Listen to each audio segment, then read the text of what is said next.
What is the AfCFTA?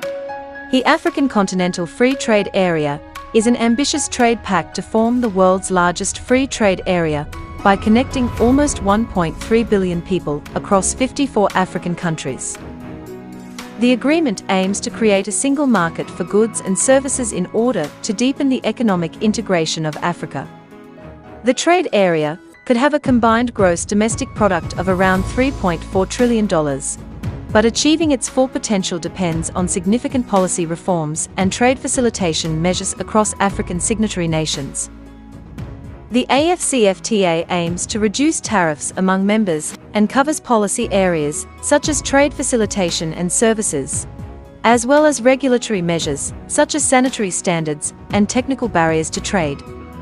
The agreement was brokered by the African Union, AU, and was signed by 44 of its 55 member states in Kigali, Rwanda on March 21, 2018. Trading under the agreement commenced on 1 January 2021, after a 6-month delay as a result of the impact of COVID-19. As of 27 August 2021, 54 signatories, 70%, have deposited their instruments of ratification with the chair of the African Union Commission, according to the Tralac Trade Law Center. The only country not to sign the agreement was Eritrea, which has a largely closed economy. The AfCFTA Secretariat, an autonomous body within the African Union based in Accra, Ghana, and led by Secretary-General Wamkeli Mean, is responsible for coordinating the implementation of the agreement. Why does Africa need the AfCFTA?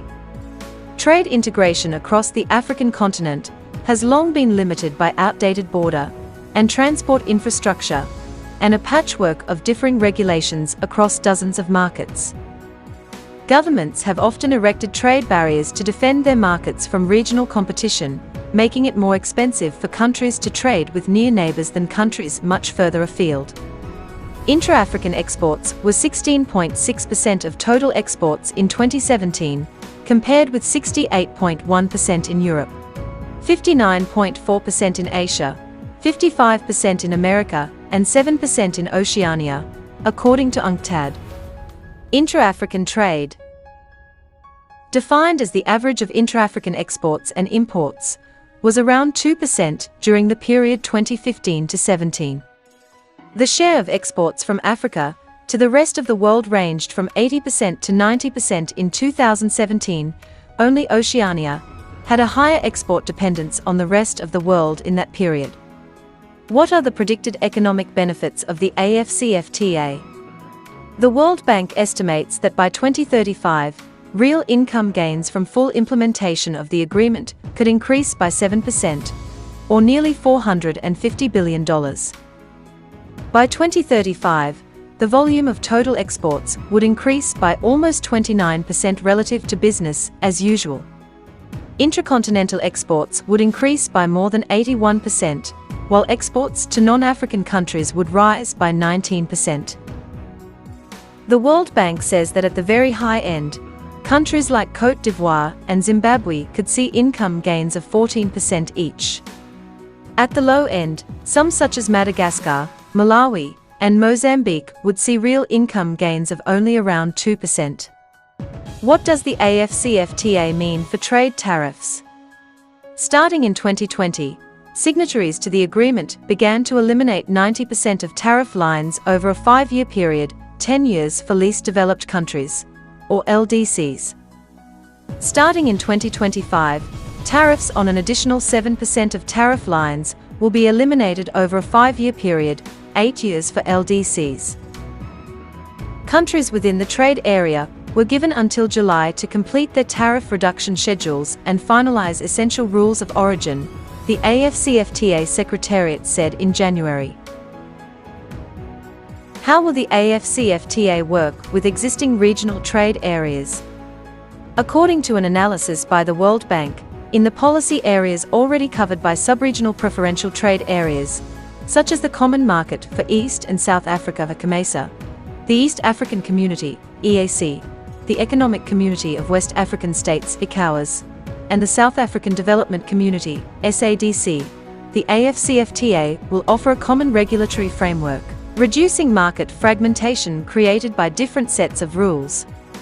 Secondly, the AfCFTA will be an opportunity to regulate policy areas important for economic integration that are often regulated in trade agreements, but that so far have not been covered in most of Africa's PTAs, which the bank says tend to be shallow.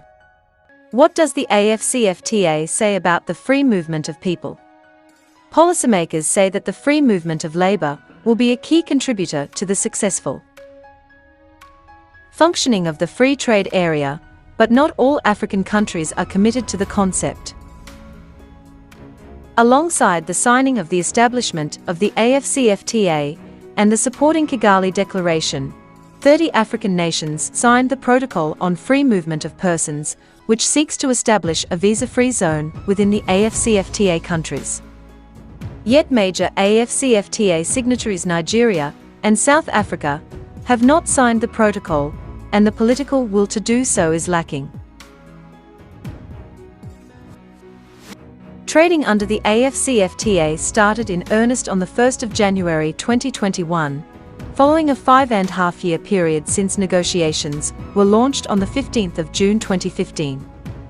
Tough negotiations were followed by signing of the agreement on the 21st of March 2018, entry into force on the 30th of May 2019, and start of trading on the 1st of January 2021. UNDP is the first strategic partner for the implementation phase of the agreement. The Memorandum of Understanding has been carefully designed following comprehensive consultations based on a shared vision of the future of the continent, and is an expression of the strong commitment to see the AfCFTA becoming an engine for Africa's sustainable economic development. African Continental Free Trade Area, AfCFTA, is a flagship project of Agenda 2063 of the African Union, Africa's own development vision.